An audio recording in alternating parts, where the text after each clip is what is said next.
Hey everybody, this is Eric Clark's Travel Videos, and it's dark. Yeah, I usually don't go out at night, but I wanted to go see the solar disk at night so I could show it to you. And it's pretty amazing, and it stores energy. It's all these solar cells, and the more people that get on it and bounce around and stuff, the different colors and everything else comes out. Let me show you what we're dealing with. And so this is it here. And so you can see this big circle here, and you can see all the people on it. And it looks like they're working on it, but it's pretty amazing. I wonder if them working on it changes things. So this is pretty cool though. I just want it to light up more. And I brought my drone. I want to see it from above.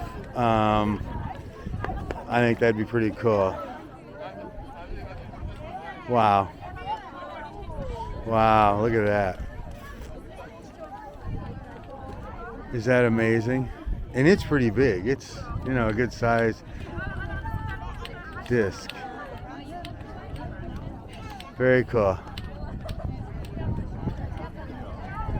right, everybody.